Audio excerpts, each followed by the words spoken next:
My students at West Point right now are in the middle of a problem-solving lab where they're getting a chance to do confidence intervals. And so the fun that I get to have with you all at a cyber conference is in lieu of confidence intervals. So if any of you have worked with probability statistics lately, you probably know that's not the most exciting of all topics. But it is fun to be in the classroom with our cadets at West Point.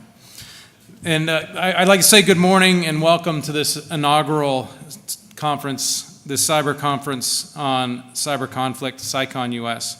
It's great to see so many of you here and to thank you for taking time to be a part of this event.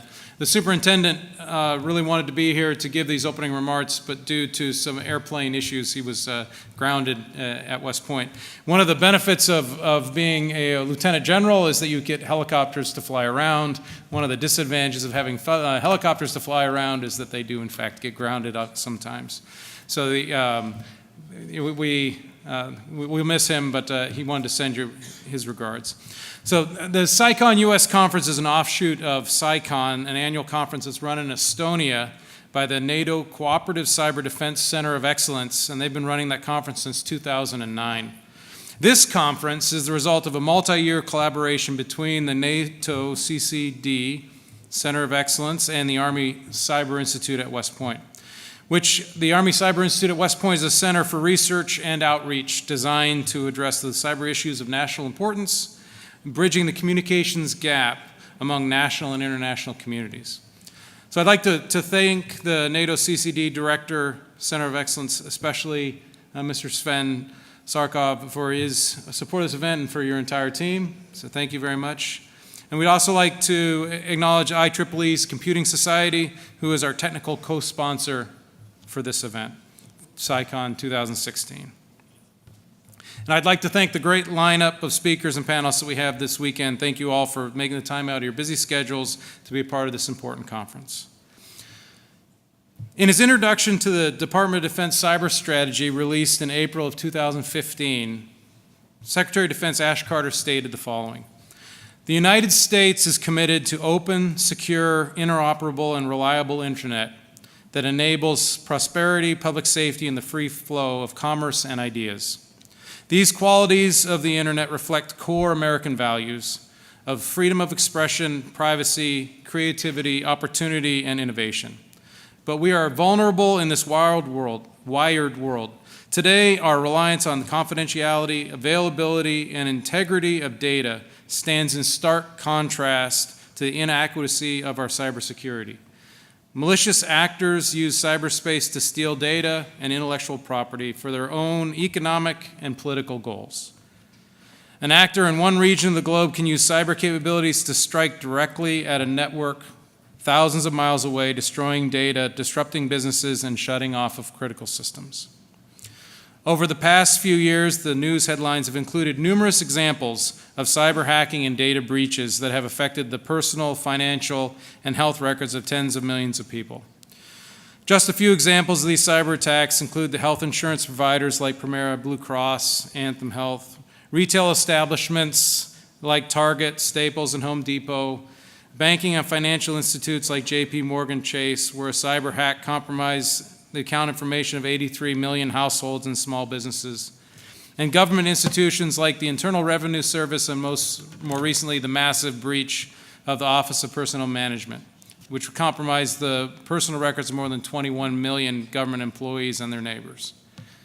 Over the years, the cyber attacks and data breaches have become more sophisticated, putting our information at even greater risk from various global actors.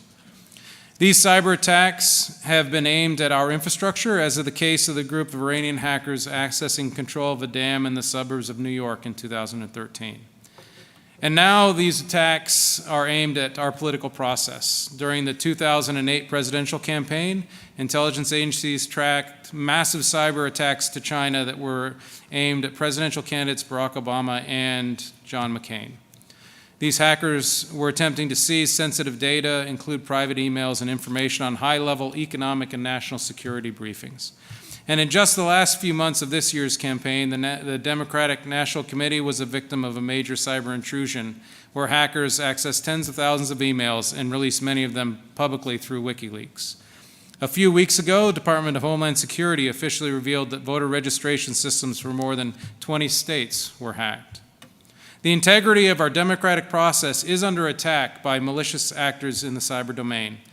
This has numerous ramifications, but it is the responsibility of cybersecurity professionals to protect these processes. One of the strategic goals of the Department of Defense cyber strategy is to build and maintain robust international alliances and partnerships to deter shared threats and increase international security and stability.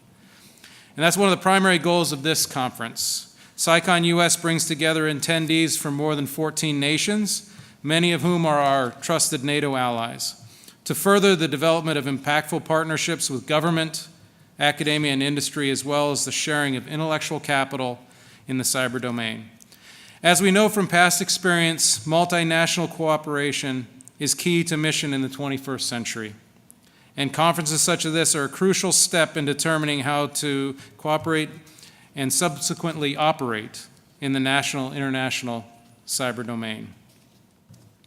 Over the next 3 days, I challenge you to consider the questions that have been posed and to explore how we can work together to build capacity to combat these threats. Because, you know, these threats are not really hypothetical. They're threats that we could face now, will face now, and they'll probably stay with us for the next 20, 30 years. The threats are real, and they're taking place. We don't have the luxury of time to find suitable cyber defense to these attacks that now threaten the very foundation of our democracy.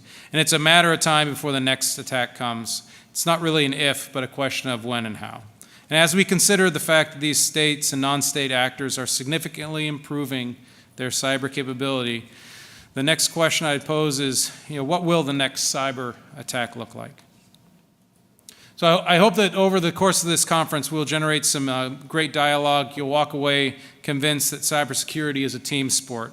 It's going to take all of us working together to tackle our most significant challenges, and not just here in the United States, not just here with the United States and NATO, but on the global stage as well.